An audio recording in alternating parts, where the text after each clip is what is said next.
কোথায় গেল? সাউন্ড দেন। কি হচ্ছে? গলা ফাড়ি যাচ্ছে আর সাউন্ড কমে দিচ্ছে।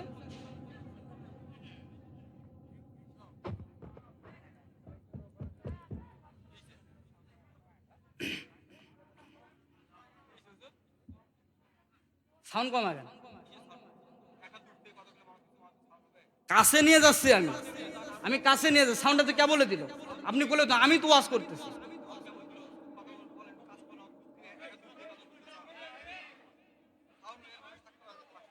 আপনি শ্রোতাদেরকে বলেন, আমাদেরকে ওয়াজ করা শিখাইতেছে। এখন কেমন আওয়াজ হচ্ছে?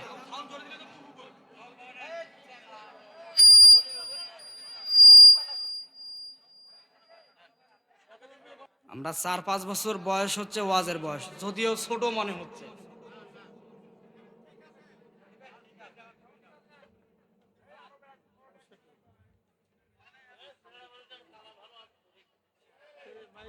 না ভাই, এটা তো আর হঠাৎ একদিন নয়। গলাটা নষ্ট হলে পরের দিনে কি আলোচনা করে? যদি পর্দায় থাকো গো কত সুন্দর লাগবে গো। কথা বলেন ঠিক কিনা? যদি পর্দায় থাকো গো কত ভালো দেখাবে গো। বাপের বাড়ি থেকে সোফা নিয়ে আসছে, খাট নিয়ে আসছে, আলমারি নিয়ে আসছে, শোকেস নিয়ে আসছে। নিয়ে আসার পরে স্বামীকে কথায় কথায় খোঁটা দেয়, ওই খাটে শুবি না কেন? ওইটা আমার বাপ দিয়েছে। এ কথা বলেন ঠিক কিনা? এই শোকেসে বসবি না, সোফায় বসবি না কেন? ওটা আমার ভাই দিয়েছে। এই তো বাপের বাড়ি থেকে আনার পরেও যে স্বামীকে দিয়ে খোঁটা দেয়, এটা হচ্ছে ইহুদি নারীদের গুণ। আর আমার মনে হয় বাংলাদেশের সবচাইতে এটা বেশি। আপনারা যদি হিজড়া না হয়ে থাকেন, আমাদের সমাজে দুইটা শ্রেণী বসবাস করে, একটা হচ্ছে নারী শ্রেণী, একটা হচ্ছে পুরুষ শ্রেণী। কথা বলেন ঠিক কিনা? একটা নারী আর একটা পুরুষ। নারী এবং পুরুষের মাঝখানে আর একটা শ্রেণী পাওয়া যায়, সেটা হচ্ছে তৃতীয় লিঙ্গ, যাকে বলা হয়। নাম কি বলেন? জোরে বলেন। মাইকের আওয়াজ ওখানে যাক, যারা ওখানে আছে তারা শুনুক যে আছে। আপনি যদি নিজেকে, যারা নারী, যদি নিজেকে নারী দাবি করেন, মহিলাদের জন্য সুন্দর পর্দার ব্যবস্থা করেছেন কমিটি সাহেবেরা। আপনারা ওই পর্দার ওখানে গিয়ে বসে পড়েন। আর যদি নিজে পুরুষ দাবি করেন যে আমি একজন পুরুষ, তাহলে এই পুরুষের প্যান্ডেলে আসা আপনাকে বসা লাগবেই। নারী পুরুষ যদি আপনি নিজেকে দাবি না করেন, যদি হিজড়া তৃতীয় লিঙ্গ নিজেকে দাবি করেন, তাহলে চা খান, বাদাম খান, ঘোরাঘুরি খান, আমাদের আপত্তি নাই। কারণ কোরআনে হিজড়াদের বিষয়ে কোনো আলোচনাও নাই। কথা বলেন ঠিক কিনা? যারা মাইকের আওয়াজ যাদের কানে গেছে, এরা যদি না আসে, আমার মনে এরা হিজড়ায়। কথা বলেন ঠিক কিনা? রব্বুল আলামিন বলেন কোরআনুল কারীমের 33 নম্বর সূরা, সূরাতুল আহজাবের 33 নম্বর আয়াতে রব্বুল আলামিন বলেন ওয়াকারনা ফি বুয়ুতিকুন্না ওয়ালা তাবাররাজনা তাবাররুজাল জাহিলিয়াতিল উলা। বলেন আল্লাহু আকবার। রব্বুল আলামিন বলছেন, হে দুনিয়ার নারীরা, খবরদার খবরদার, বাড়ি থেকে তোমরা বাহিরে বের হবে না। আর যদি তোমাদের একান্তভাবে তোমাদেরকে বাড়ি থেকে বাহিরে বের হতে হয়, আইয়ামে জাহলিয়াতি যুগেদের নারীদের মতন রূপ সুন্দর প্রদর্শন করে বের হবে না। ঘোষণাকার আরো জোরে বলেন, কার ঘোষণা? আমরের সিগা দিয়েছেন এখানে, বিশেষ করে নারীদেরকে উদ্দেশ্য করে বলেছেন, খবরদার তোমরা তোমাদের পরিবারের ঘর থেকে বাহিরে বের হবে না। কোনো প্রয়োজনেও যদি তোমাদেরকে ঘর থেকে বাহিরে বের হতে হয়, আইয়ামে জাহালিয়াতি যুগেদের নারীদের মতন রূপ সুন্দর প্রদর্শন করে বের হবে না। জাহেলিয়াত যুগেদের নারীদের একটা বৈশিষ্ট্য ছিল, তারা যখন ঘর থেকে বাহিরে বের হতো, এদের রূপ সুন্দর প্রদর্শন বেড়ে যাইতো। আজকে সমাজে দেখেন, বাড়ির পরিবেশে দুর্গন্ধ ময়লা পোশাক পরে থাকে। আর যদি শুনে কোনো জায়গায় বেড়াইতে যাবে, মার্কেটে যাবে, বিবাহ খেতে যাবে, আকিকা খেতে যাবে, ওর সাজগোজ দেখে কে? একটা চোখের ভিতরে কয়টা জিনিস লাগায়? আশকারা, মাস্কারা, আইলানা, মার্জিয়ান, হুরুপেন। একটা চোখের মধ্যে এতগুলো থাকে, বাকিগুলো কত জায়গায় আছে? আর আমাদের মা বোনেরা আটা ময়দা মাখতে মাখতে নিজের চেহারাটাকে এমনভাবে বিচ্ছিন্ন করে ফেলে, আমাদের যুবক ভাইরা ফর্সা সাদা দেখলে পাগল হয়ে যায়। কথা বলেন ঠিক কি না? এখানে যুবকদের আমি দোষ দিব না, যুবকদের এক চুল পরিমাণও দোষ নেই, দোষ হচ্ছে ওই মেয়ের। কথা বলেন ঠিক কি না? আপনি শুকটি মাছ রাখছেন, শুকটি মাছ রাখার পরে প্রথম দিন বিলাই খেয়ে ফেলছে, পরের দিন বিলাই ধরছেন, আপনি ধরার পরে 10টা ব্যাগ বিলাইকে মারছেন, মারার পর বলতেছে এ বিলাই, এর পরে যদি শুকটি মাছ খাস তাহলে তোকে ফাঁসি দেব। এ কথা বলে ওকে ছাড়ে দিয়েছে। বলেন তো পরের দিন আবার যদি শুকটি ঢাকনা খোলা থাকে, বলেন তো বিলাই আসবে কি আসবে না? জোরে বলেন, আসবে কি আসবে না? আপনি যতই ফাঁসির ভয় দেখান, মামলার ভয় দেখান, যতই আপনি নির্যাতনের ভয় দেখান, ও বিলাই কিন্তু ছাড় দিবে না। যুবক ভাইরা তো তারা কি করবে? তারা এমন ভাবে রূপ সুন্দর প্রদর্শন করে বের হয় আর বলে ইফটিজিং এর কেস আছে। ইফটিজিং এর পুরুষ ভাইদেরকে, যুবক ভাইদেরকে ভয় দেখায়, এত মাস জেল, এত টাকা জরিমানা। আমার যুবক ভাইরাও এই তোয়াক্কা করে না। কথা বলেন ঠিক কি না? আপনি যদি শুকটি মাছকে রক্ষা করতে চান, আপনার শুকটি মাছের খোলাটা আপনাকে সুন্দরভাবে বন্ধ করে রাখা লাগবে, হেফাজতে থোয়া লাগবে, তাহলে ওই শুকটি হেফাজতে থাকবে। আজকে যত দেশ স্বাধীনের পর থেকে কম ওয়াজ হচ্ছে না, কম আলোচনা হচ্ছে না, পর্দা দিয়ে নামাজ নিয়ে সব নিয়ে আলোচনা হচ্ছে। বলেন তো পর্দা কি দিন দিন কমতেছে না বাড়তেছে? ইফটিজিং কমতেছে না বাড়তেছে? ধর্ষক কমতেছে না বাড়তেছে? কারণ কি? ওয়াজ তো কম হচ্ছে না, আওয়াজ তো কম হচ্ছে না।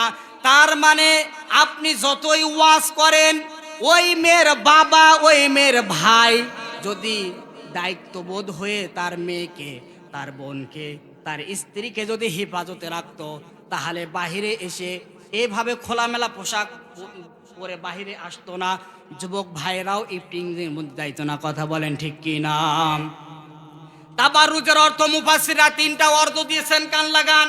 1 নাম্বার তাবাররুজের অর্থ হচ্ছে মেয়েরা যখন ঘর থেকে বাইরে বের হয় এদের সাজগোজ বেড়ে যায়।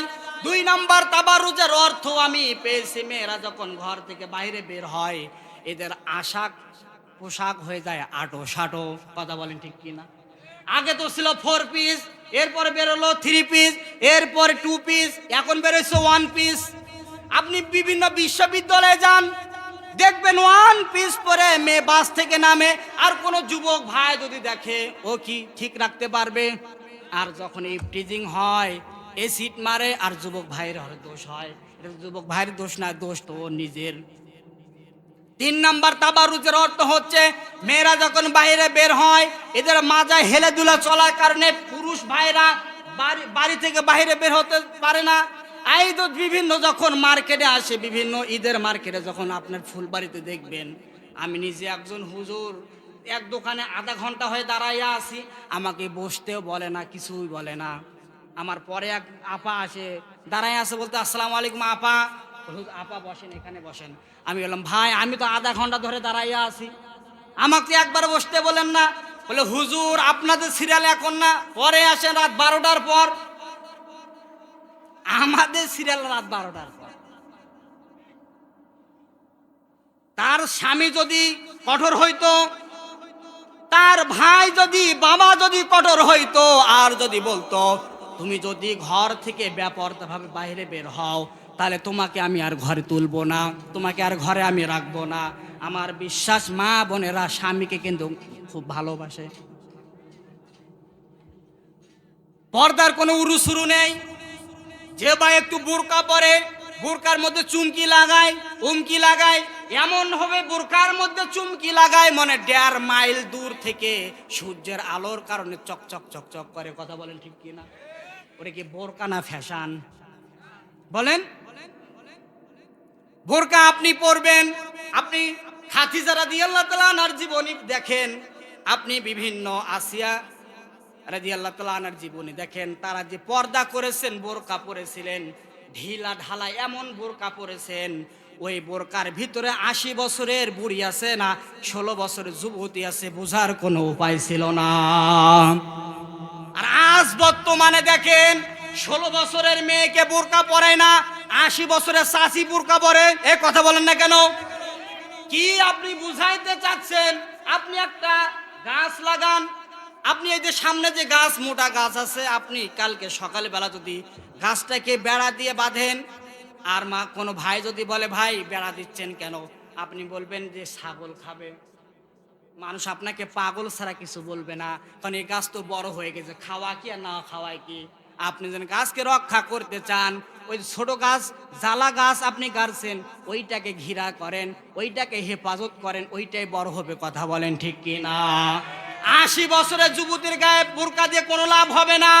আমি বলতেছি না যে বোরকা তারা পরবে না, আমি সেইটা বলতেছি না, বোরকা তারা পরবে, কিন্তু সব চাইতে এখন বর্তমান সমাজে ফরজে হয়েছে, এবং এইটা তো ফরজে আল্লাহ তাআলার কোরআনের আয়াত। আল্লাহ তাআলা যদি খবরদার ব্যাপারভাবে বাইরে বের হও না, ঘর থেকে যদি বাইরে বের হতে হয় তোমার শরীরটাকে হেফাজত করে, তোমার শরীরটাকে এমন ভাবে আবৃত করে বের হও যাতে মানুষ তোমাকে বুঝতে না পারে। অনেক মা বোন আছে নামাজ পড়ে, রোজা রাখে, সব কিছু করে, কিন্তু পর্দার মধ্যে থাকতে চায় না। কথা বলেন ঠিক কি না? এজন্য কবি বলছেন, যদি পর্দায় থাকো গো কত সুন্দর লাগবে গো। কথা বলেন ঠিক কিনা?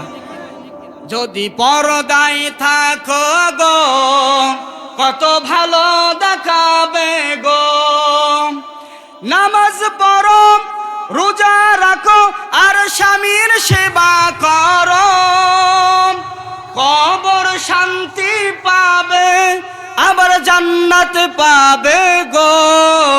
যদি পর্দায় থাকো গো কত সুন্দর লাগবে গো। যদি পর্দায় থাকো গো কত ভালো দেখাবে গো। তুমি পর্দা করো তেমন ভাবে, যেমনি ফাতেমা চলেছে জীবন ভরে। কথা বলেন ঠিক কিনা?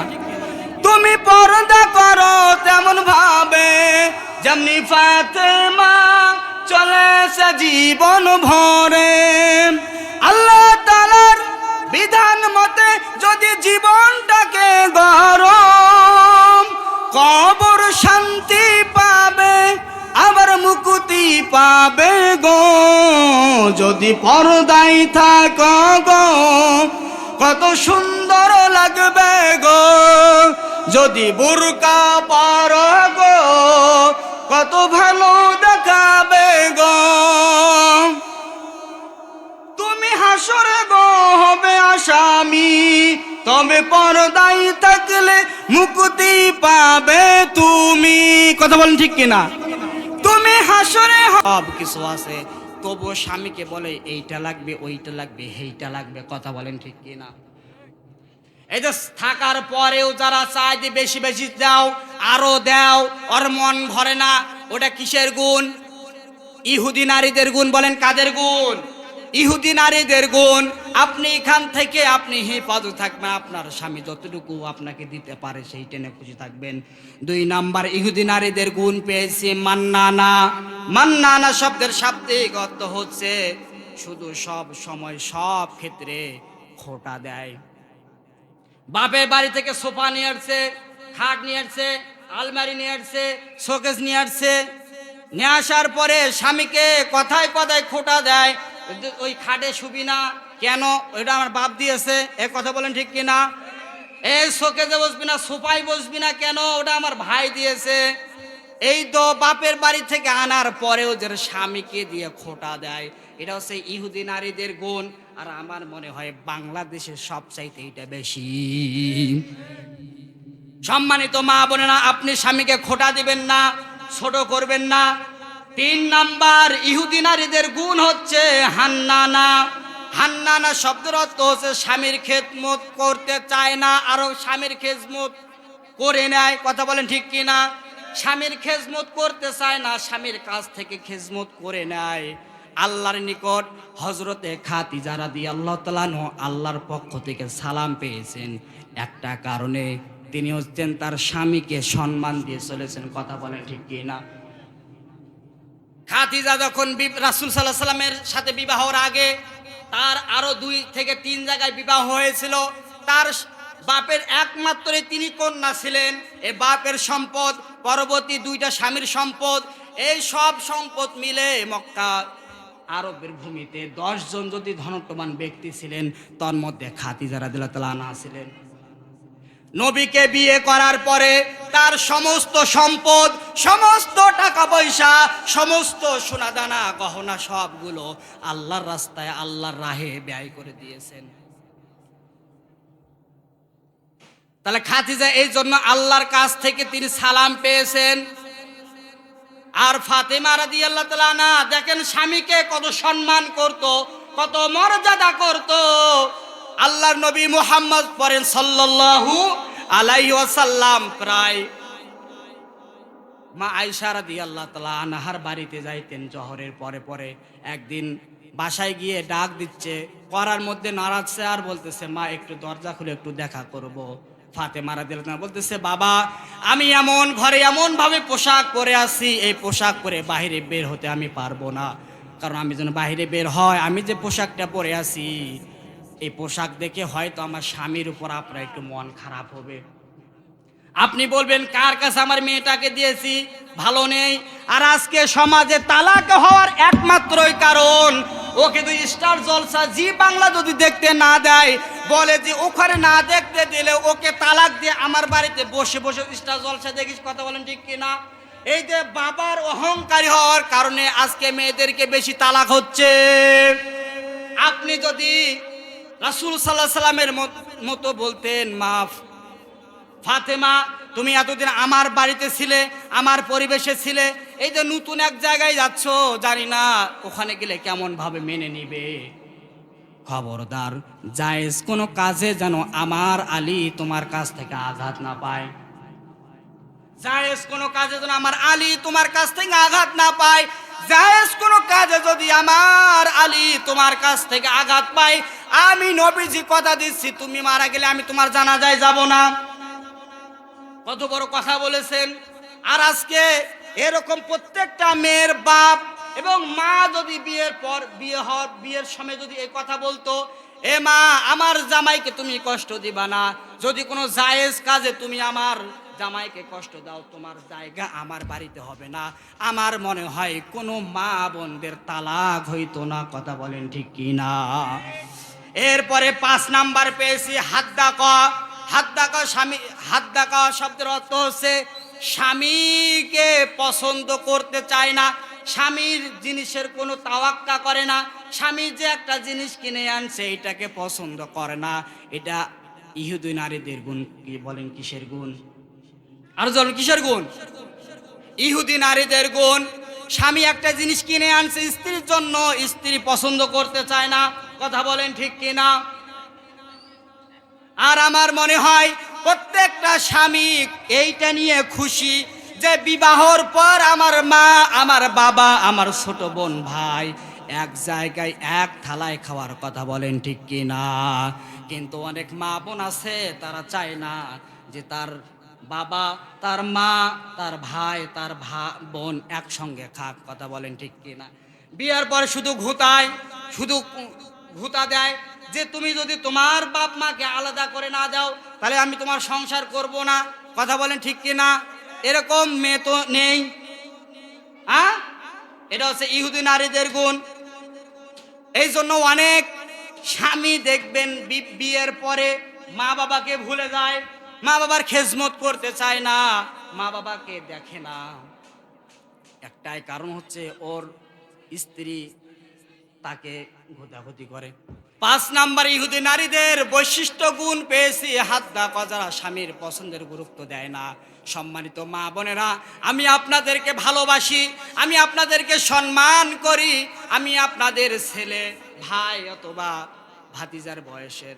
আমি চাই না আপনি জাহান্নামে যান, আমি চাই আপনি জাহান্নামের পথ থেকে জান্নাতের পথে অতিবাহিত হন। এই জন্য সম্মানিত মা বোনেরা, আমার কথায় আপনারা মন খারাপ করবেন না। আমি আপনাদেরকে জাহান্নাম থেকে বাঁচানোর জন্যই আমি কথাগুলো বলছি। যদি আপনার মধ্যে এই গুণগুলো থাকে, আপনি নামাজ পড়লে আপনার নামাজ আল্লাহ নিবে না। হজ করলে হজ নিবে না, রোজা করলে আল্লাহ তাআলা রোজা নিবে না, কারণ ইহুদির বৈশিষ্ট্য গুণ আপনার মধ্যে আছে। আমি যে হাদিসটি বললাম, মান তাশাব্বা ফাহুয়া মিনহুম, দুনিয়ার ময়দানে যার সঙ্গে যার সম্পর্ক ভালো, কঠিন কিয়ামতের ময়দানে তার সঙ্গে হিসাব হবে।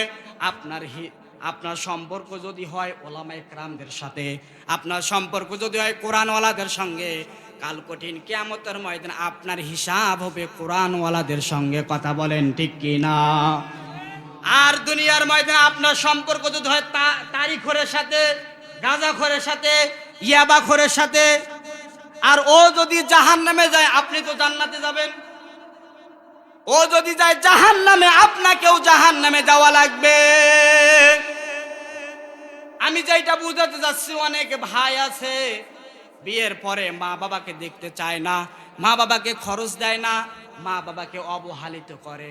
খবরদার, আপনি যদি বড় হতে চান, সামনে যদি আপনি অগ্রসর হতে চান, আপনার মা এবং বাবার দোয়ার প্রয়োজন আছে। কথা বলেন ঠিক কি না?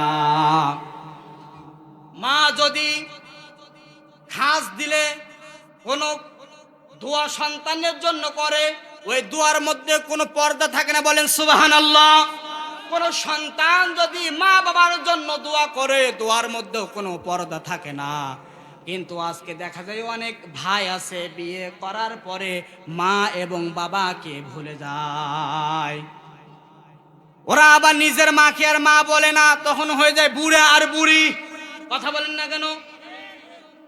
ওরা নিজের মাকে মা বলে না, শাশুড়ি হয় আম্মা জান, বাবা হলো তালয় মশাই, শ্বশুর হয় আব্বা জান। ঠিক কিনা বলেন? বলেন বলেন। আহা, বিয়ের পরে শ্বশুর আর শাশুড়কে পেলে ওরে জন্মদাতা মা বাবাকে যাই রে ছেলে ভুলে। ওরে বিয়ের পরে শ্বশুর আর শাশুড়কে পেলে জন্মদাতা মা বাবাকে যাই রে ছেলে ভুলে।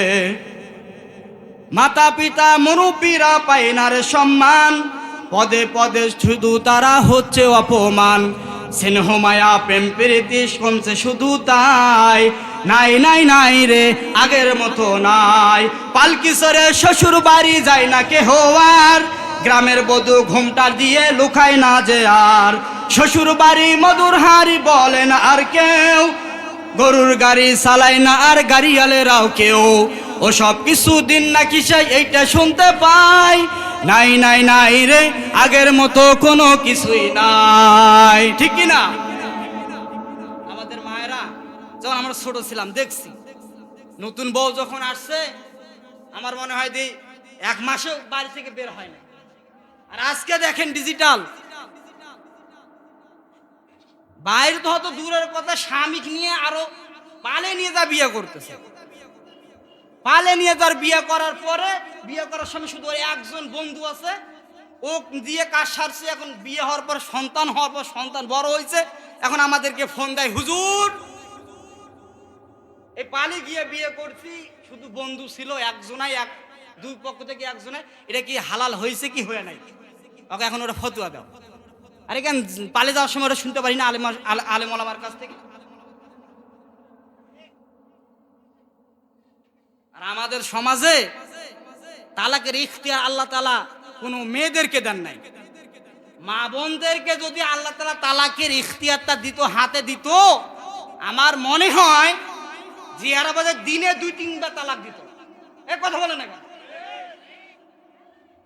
আমাদের সমাজে বর্তমান বাস্তব যেটা চিত্র, যেটা বাস্তব দেখা যাচ্ছে, এক স্বামীর কাছ থেকে কোনো মনোমালিন্য হয়ে চলে আসছে, ওই স্বামীর কাছ থেকে তালাক না নিয়ে আর এক জায়গায় বসছে।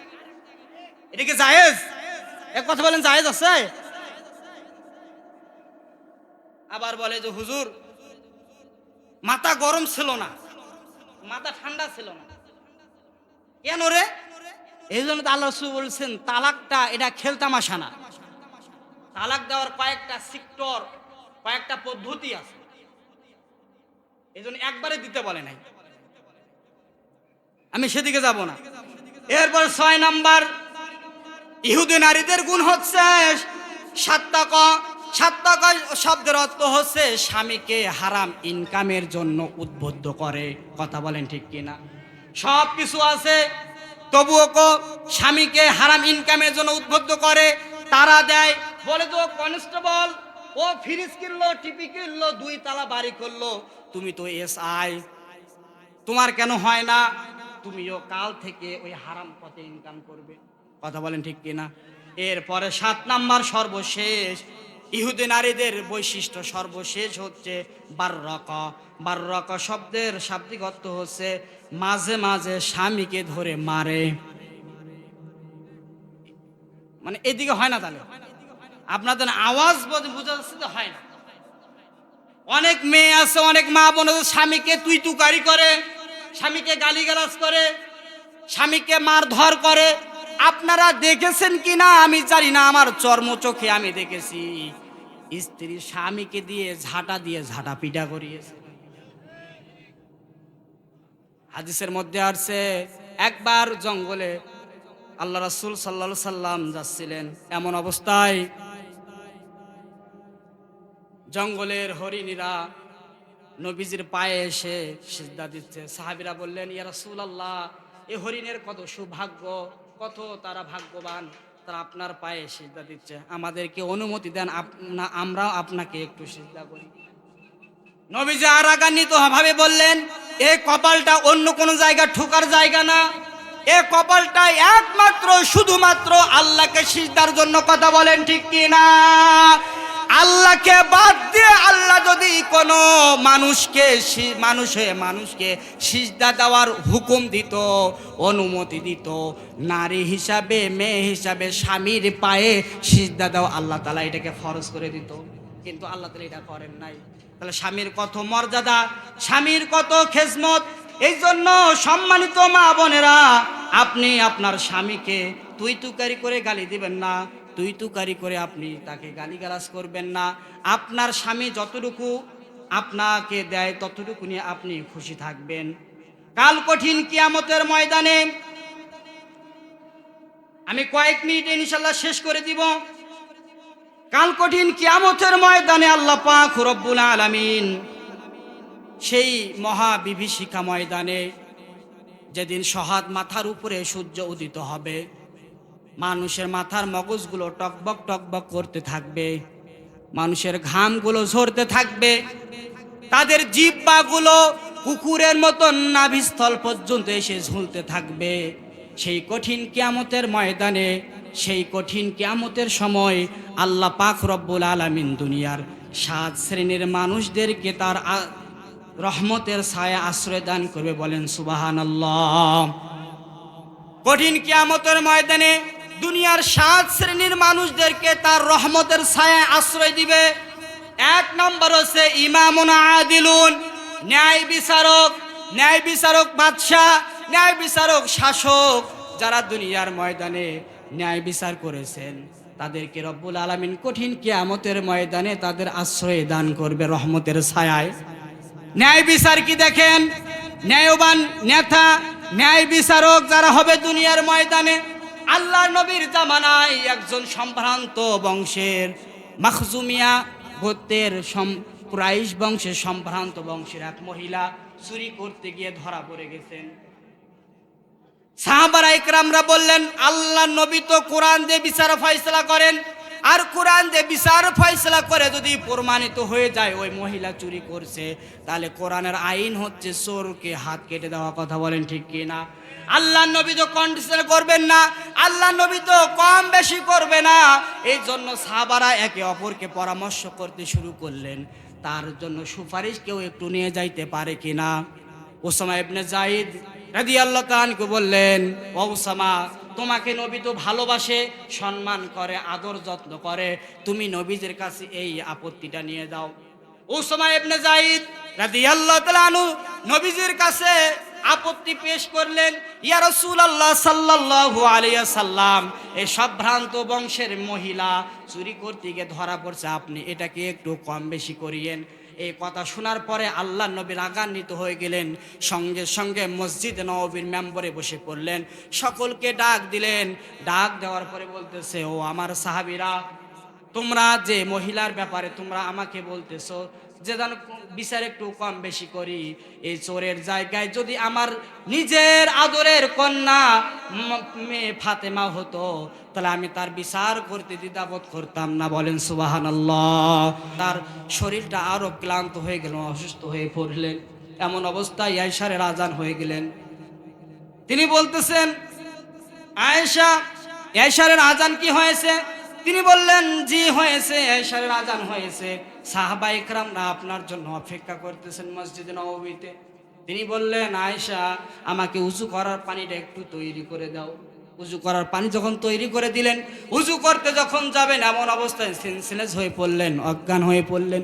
কিছুক্ষণ পর জ্ঞান ফিরে আসলেন, আবার তিনি উযু করতে গেলেন, আবার অজ্ঞান হয়ে পড়লেন। দ্বিতীয়বারের মতো যখন অজ্ঞান হয়ে বিছানায় পড়ে গেলেন, আম্মা জান আয়েশা রাদিয়াল্লাহু তাআলা বলতেছেন, আয়েশা, আমার পক্ষে আর সম্ভব না মসজিদের নববীতে গিয়ে মিম্বরে দাঁড়াইয়া ইমামতি করার, তুমি আমার হযরতে আবু বকরকে একটু ইমামতি করতে বলো। আম্মা জান আয়েশা বলতেছেন, ইয়া রাসূলুল্লাহ সাল্লাল্লাহু আলাইহি ওয়াসাল্লাম, আমার বাবা বড় নরম দিলের মানুষ, আমার বাবাকে বললে আমার বাবা স্থির থাকতে পারবে না। আপনি হযরতে ওমর রাদিয়াল্লাহু তাআলা আনহু বলেন তো ওমর নরম না গরম? আল্লাহ রাসূল বললেন, আয়েশা, আবু বকর হচ্ছে আমার সুখের দিনের সাথী, দুঃখের দিনের সাথী। তুমি আবু বকরকেই বলো। অনুমতি পাওয়ার পরে যখন নামাজ আরম্ভ হয়ে গেলেন, সেদিন মসজিদ নববীতে প্রত্যেক কাতারে কান্না রোল, কান্না আর কান্না। নবীজির কিছুক্ষণ পর জ্ঞান ফিরে আসলো। আম্মা জান আয়েশাকে বলতেছেন, আয়েশা, না মসজিদে নববী কি নামাজ কি আরম্ভ হয়ে গেছে? আয়েশা বলতেছেন, হে ইয়া রাসূলুল্লাহ, নামাজ আরম্ভ হয়ে গেছে। আল্লাহ রাসূল বললেন, আয়েশা, মসজিদ নববীতে দরজাটা একটু খুলে দাও। দরজা যখন জানালা একটু খুলে দিল, দেওয়ার পরে নবীজি নামাজের দৃশ্য দেখে দু চোখ দিয়ে দর দর করে পানি পড়তে আরম্ভ করলেন। আয়েশা রাদিয়াল্লাহু আনহা বললেন, ও আল্লাহর নবী, আপনি নামাজের দৃশ্য দেখে কেন কান্নাকাটি করছেন? তখন বলতেছেন, এ নামাজ কায়েম করতে গিয়ে আমার দাঁত মোবারক শহীদ হয়েছে, আমার দেহ থেকে রক্ত আমি ঝরিয়েছি, কত সাহাবী জীবন দিতে হয়েছে, এরপরে এই পরিবেশটা পেয়েছি। আমার বিশ্বাস, আমি যদি পৃথিবীতে নাও থাকি, কিয়ামত পর্যন্ত আমার উম্মতেরা আজান দেওয়ার পরেও তারা মসজিদে গিয়ে জামাতে তারা নামাজ আদায় করবে।